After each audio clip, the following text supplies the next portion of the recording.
चलिए, एसी परिपथ जिसमें ओमी प्रतिरोध R व धारिता C हो, तो चलिए डायग्राम बनाते इसका परिपथ। ये आपका किसका साइन है? प्रतिरोध का, और इसमें क्या लगा हो? धारिता। और ये दोनों आपस में कौन से क्रम में जुड़े हैं? श्रेणी क्रम। दिख रहे हैं ना भाई? और इसको किसके साथ जोड़ा गया है? किसके साथ? प्रत्यावर्ती वोल्टेज के साथ जोड़ा गया है, या इस पर इनके सिरों के मध्य क्या लगाया गया है? प्रत्यावर्ती वोल्टेज लगाया गया है। और मान लेते हैं कि ये आपका प्रतिरोध है, तो प्रतिरोध के सिरों पर विभवांतर या वोल्टेज क्या होगा? VR। ये आपका संधारित्र है, संधारित्र के सिरों के बीच विभवांतर या वोल्टेज क्या होगा? VC होगा। क्या होगा? VC। क्या इतना समझ में आ रहा है क्या? ठीक है। चलिए, अब हम इसका एक चीज देखेंगे, फेजर आरेख कैसे बनेगा, इसको ध्यान से देखना। चलिए, तो पहले फेजर आरेख ही बना लेते हैं। इधर बना दो नीचे में। तो सबसे पहले ध्यान देना, इस बार कैसे प्रदर्शित करेंगे इसके फेजर आरेख को। देखो, अब इस डायरेक्शन में हम किसको प्रदर्शित करेंगे? I को। किसे? I को, क्योंकि हमको I और V के बीच प्रदर्शित करना रहता है। अब ध्यान से देखना कैसे बनेगा भाई इसका फेजर आरेख। तो इससे पहले मैं आपको एक चीज बता देता हूं कि हम फर्स्ट कंडीशन पढ़े थे जिसमें केवल क्या था? प्रतिरोध, ओमी प्रतिरोध R था। इस कंडीशन में आपका धारा और वोल्टेज दोनों क्या थे? समान कलम में थे। और समान कलम में थे यानी कि इनके बीच कोई भी कोण नहीं बनता था, 0 डिग्री बनता था। क्या इसको आपको इतना समझ में आ गया है? दूसरी वाली कंडीशन पढ़े थे कि जब परिपथ क्या हो, सिर्फ L हो, L परिपथ हो, उसमें जो धारा थी वो वोल्टेज से क्या था? 90 डिग्री पश्चगामी था। या ऐसे बोल सकते हो, जो वोल्टेज था वो धारा से क्या था? 90 डिग्री अग्रगामी था। तो इनके बीच जो कोण बनेगा वो कितना था? 90 डिग्री, अग्रगामी हो या पश्चगामी हो। तीसरी कंडीशन अभी जो पढ़े हैं सी वाले परिपथ में, उसमें जो धारा थी वो वोल्टेज से क्या था? 90 डिग्री अग्रगामी था। क्या इतना समझ में आ गया क्या? इसी के आधार पर अब आपको इसमें फेजर आरेख बनाना रहेगा। तो ध्यान से देखिए, अभी हम कौन से परिपथ पढ़ रहे हैं? ओमी प्रतिरोध और धारिता, इनके बीच आपको ज्ञात करना है। तो इसमें क्या करना है? I और V के बीच ग्राफ खींचना है। तो ये रहा आपका क्या? धारा, प्रत्यावर्ती धारा I। अब इसमें देखो I है और R को देखना, क्योंकि हम यहाँ पर R लिए हैं। समझ में आ रहा है ना? तो इसको अगर मुझे प्रदर्शित करना है R के विभवांतर को या वोल्टेज को, तो वो कौन से डायरेक्शन में होगा? दोनों एक ही डायरेक्शन में होगा। इस बात को याद रखना, एक ही रेखा में होंगे, क्योंकि आपको ये दिख रहा होगा धारा और वोल्टेज एक ही रेखा में होते। कब? जब वो प्रतिरोध क्या हो, उसके बीच ओमी प्रतिरोध लगा हो, तब की कंडीशन में। तब मान लेते हैं कि यहाँ पर क्या लगा है? इस हिस्से में आपका हो गया VR ये, और VR क्या है आपका?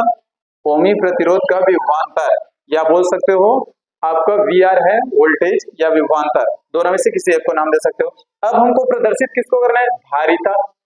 इसको प्रदर्शित करना है आपको फेजर आरेख में। तो धारिता वाला ये रहा, यही ना भाई? तो धारिता में ध्यान से देखिए कि ये जो धारा है वो वोल्टेज से 90 डिग्री क्या होता है? पश्चगामी होता है। यानी कि क्या इस डायरेक्शन में बनेगा क्या इसका ग्राफ? अगर अग्रगामी होता तो ऊपर के डायरेक्शन में बनता। क्या इतना आपको समझ में आ रहा है? ठीक है, क्लियर है यहां तक?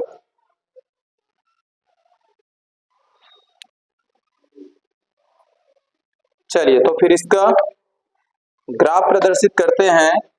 तो मान लेते हैं, इसको मैं बड़ा कर रहा हूं कि यहां पर, ठीक है ना, विपरीत डायरेक्शन मतलब पश्चगामी। तो यहां पर क्या है आपका? VC। ये क्या है आपका? धारिता का वोल्टेज या धारिता का विभवांतर है। ठीक है ना भाई? अब मैं अगर इन दोनों का, किसका? आपके ओमी प्रतिरोध के विभवांतर या धारिता के विभवांतर का परिणामी निकालो, मतलब इनका परिणामी विभवांतर या परिणामी वोल्टेज निकालो, तो इस तरीके से निकलेगा। और ये इसका क्या है? परिणामी विभवांतर V है। इसे किससे प्रदर्शित करेंगे? V से प्रदर्शित करेंगे। किससे प्रदर्शित करेंगे? V से प्रदर्शित करते हैं परिणामी को। ठीक है, अब ध्यान से देखना, इसको मैं इतना नजदीक में कर देता हूं क्योंकि मुझे भी इसको कंप्लीट करना है भाई। ठीक है, चलिए इधर देखना, ये आपका क्या है? VR। और ये जो आपका क्या है? ये है परिणामी विभवांतर, किसका? VR और VC का क्या है, परिणामी विभवांतर। अगर मैं इन दोनों को मिला दूं, अगर इनके बीच लंब डाल दूं ऐसे और यहां से भी लंब डालूं ऐसे, तो क्या बनेगा, जैसे ही लंब डालेंगे तो यहाँ पर समकोण त्रिभुज और यहाँ पर भी समकोण त्रिभुज। ये आपका क्या है, एक समकोण त्रिभुज ये बनेगा, एक समकोण त्रिभुज ये बनेगा, क्योंकि यहाँ पर अभी हमको क्या करना है, पाइथागोरस प्रमेय लगने वाला है। समझ में आया ना भाई। तो ये आपका कर्ण का काम करेगा V, और ये आपका लंब दिख रहा है और ये आपका आधार की तरह काम करेगा भाई। ठीक है, चलिए तो यहाँ पर अब हमको ग्राफ समझ में आ गया ना कैसे बनेगा। ठीक है, तो अब हम इसमें जितने भी इसकी प्रोसेस है उसे लिखेंगे कि माना आपका ओमी प्रतिरोध R और धारिता C आपस में श्रेणी क्रम में जुड़े हुए हैं। ठीक है, फिर इनके सिरों के मध्य क्या लगाया गया है, प्रत्यावर्ती वोल्टेज स्रोत लगाया गया है। फिर किसी क्षण t पर प्रत्यावर्ती वोल्टेज का समीकरण निम्न होगा, यानी कि V बराबर V0 sin ओमेगा t। इतना आपको करना ही है। तो चलिए इसको लिखते हैं। ठीक है, माना R कोई ओमी प्रतिरोध, माना R कोई ओमी प्रतिरोध व C संधारित्र या धारिता है। ठीक है, माना R कोई ओमी प्रतिरोध व C क्या है आपका, संधारित्र है, जो आपस में कौन से क्रम में जुड़े हुए हैं, श्रेणी क्रम में, जो आपस में श्रेणी क्रम में जुड़े हुए हैं व इनके सिरों के मध्य प्रत्यावर्ती वोल्टेज स्रोत लगाया गया है। प्रत्यावर्ती वोल्टेज स्रोत लगाया गया है। अब आगे लिखेंगे, यदि किसी क्षण t पर प्रत्यावर्ती वोल्टेज का समीकरण निम्न होगा, प्रत्यावर्ती वोल्टेज का समीकरण निम्न होगा, क्या होता है, V बराबर V0 sin ओमेगा t। इसको देना इक्वेशन नंबर फर्स्ट। ठीक है,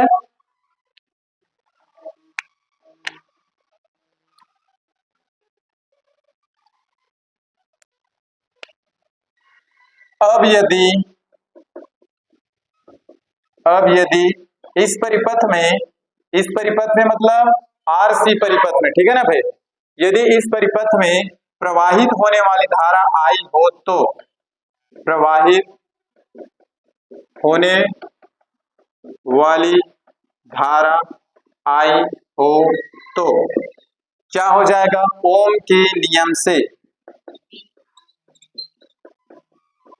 क्या होता है, ओम का नियम V बटे I बराबर में क्या होता है, इतना होता है। ठीक है ना भाई, चलिए तो ओमी प्रतिरोध R के सिरों के मध्य विभवांतर इसको निकालेंगे। इसलिए ओमी प्रतिरोध या इसको ऐसे कर देता हूं, I को इधर मल्टीप्लाई मिला देता हूं, चलेगा ना, इधर भाग में था उधर जाएगा तो गुणे में हो जाएगा। तो ओमी प्रतिरोध R के सिरों के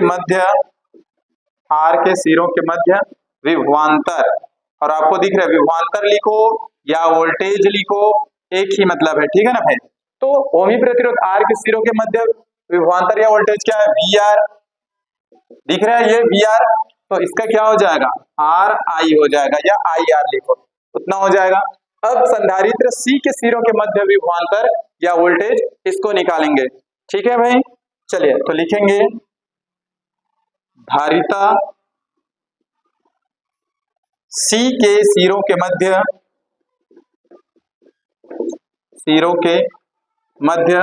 विभवांतर या वोल्टेज, तो ये कैसे निकलेगा, धारिता C के सिरों के मध्य विभवांतर क्या माने हैं, VC, तो ये हो जाएगा आपका XCI। अगर आपको मालूम होगा धारिता के लिए XC का यूज करते हैं। ठीक है ना भाई, और ये आई सूत्र से आया है, तो इतना हो जाएगा। यहां तक समझ में आ गया। अब इसका क्या करेंगे हम लोग, परिणामी विभवांतर या वोल्टेज निकालेंगे। तो लिखेंगे यदि परिपथ या विभवांतर, यदि विभवांतर वी आर एवं वी सी, या वोल्टेज बोल सकते हो, वी आर व वी सी का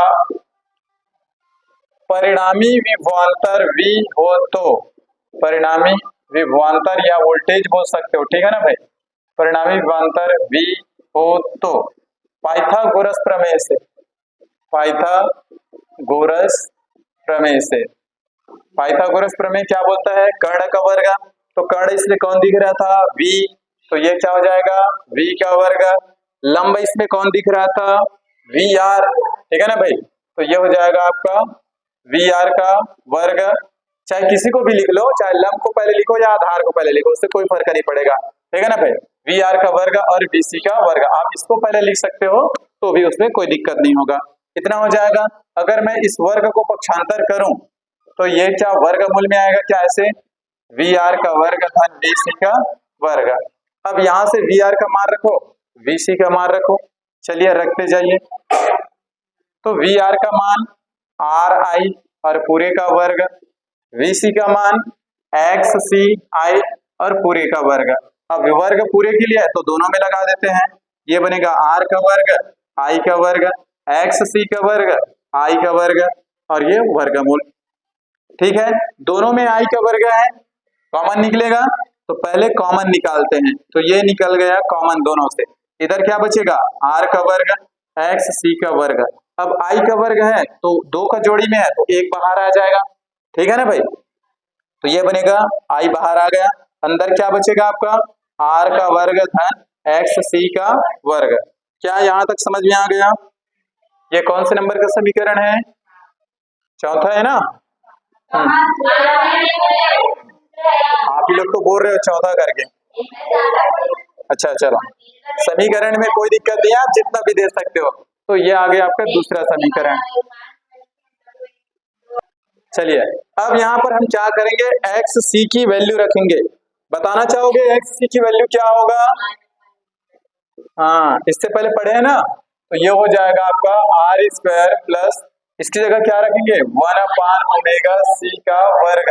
अब इसको ओमेगा C का वर्ग है, ये दोनों के लिए, चाहो तो ये एक लाइन और बढ़ा सकते हो, I वर्गमूल के अंदर R का वर्ग 1/ओमेगा का वर्ग C का वर्ग, इतना आप कर सकते हो, क्लियर है। अब ध्यान से देखना समीकरण नंबर 2 से, ठीक है ना भाई, अब हम क्या निकालेंगे, ये क्या है परिणामी विभवांतर, इसको आप पहला नंबर दे सकते हो, क्या निकाल रहे हैं परिणामी विभवांतर। अब निकालेंगे हम प्रतिबाधा, क्या निकालेंगे प्रतिबाधा, तो प्रतिबाधा कहां से निकलेगा, ये जो हम समीकरण नंबर 2 दिए है ना, यहां से निकलेगा, तो लिखेंगे समीकरण 2 से, समीकरण 2 से क्या है आपको दिख रहा है इतना, V बराबर I अंडर रूट R का वर्ग धन XC का वर्ग, ये बटे गुणे में है, इधर आएगा भाग में होगा, तो ये कितना बनेगा आपका R स्क्वायर धन X, अच्छा इसके जगह वैल्यू रख दो, क्या होता है 1/ओमेगा स्क्वायर C स्क्वायर लिखो, क्या चलेगा ना इतना, चलिए अब ध्यान से देखना, तो अब इस समीकरण की तुलना, ये जो आया है कौन से नंबर का समीकरण है 3, तो लिख दो समीकरण 3 की तुलना किससे कर सकते, कुछ समझ में आ रहा है, ओम के नियम से, ये दिख रहा है ना, तो समीकरण 3 की तुलना ओम के नियम से, ओम के नियम V बटे I बराबर R से करने पर, ये क्या चीज है, यही तो R की जगह दिख रहा है ना, क्या वर्गमूल R का वर्ग धन 1/ओमेगा स्क्वायर C स्क्वायर ही परिपथ का प्रभावी प्रतिरोध होगा, हर बार इतना करते आ रहे हैं, परिपथ का प्रभावी प्रतिरोध होगा, जिसे क्या कहते हैं हाँ, जिसे क्या बोलेंगे, जिसे इस परिपथ का क्या बोलते हैं, प्रतिबाधा, जिसे प्रतिबाधा कहते हैं।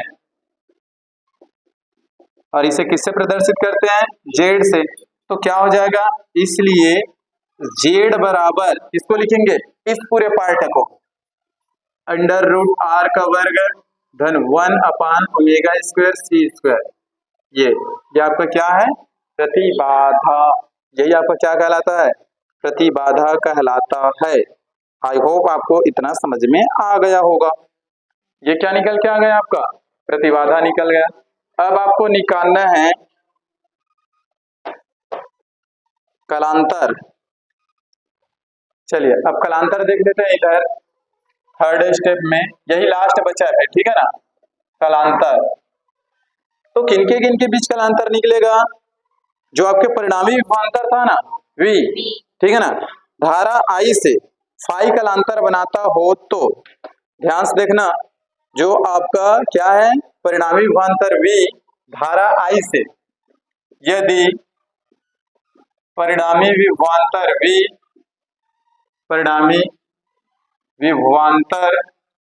V धारा I से फाई कोण बनाता हो तो